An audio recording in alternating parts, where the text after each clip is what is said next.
దేవుడు మనల్ని చూసినప్పుడు ఆయన మనలో తన పోలికను చూసుకుంటాడు. నాకు ఒక చిన్న పాప ఉంది. ఆ అమ్మాయికి ఇప్పుడు 8 సంవత్సరాలు. ఆ అమ్మాయి పుట్టినప్పుడు ఏమైందంటే హాస్పిటల్లో నేను యూఎస్లో ఉన్నాను, అప్పుడు అమెరికాలో ఉన్నాను. త్వరగా వాళ్ళు ఫోన్ చేశారు, మీ ఆవిడకి ఆపరేషన్ చేయాలి, వెంటనే రావాలి అనగానే సర్లే అని చెప్పేసి త్వరగా వెంటనే బయలుదేరి వచ్చాను. హాస్పిటల్కి వచ్చి చూద్దాము అని చెప్పి ఆమె లోపలికి తీసుకెళ్ళక ముందే డాక్టర్ వచ్చింది, నువ్వు సైన్ పెట్టాలా, నువ్వు సైన్ పెట్టకపోతే లోపలికి తీసుకెళ్ళావు, అందుకే వెయిట్ చేస్తున్నాం, త్వరగా కానీ అన్నాను. సరే అని సైన్ పెట్టాను.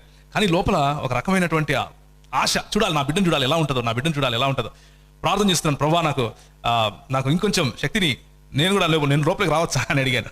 అడిగితే డాక్టర్ అంది, లేదు ఇది అమెరికా కాదు ఇండియానే, లోపలికి రావడానికి వీలేదండి. సరే అని చెప్పేసి వెయిట్ చేస్తున్నా. 1 గంట తర్వాత నీకు పాప పుట్టిందయ్యా అని చెప్పి తీసుకొని వచ్చి ఆ చిన్న పాపను నా చేతికి ఇచ్చింది.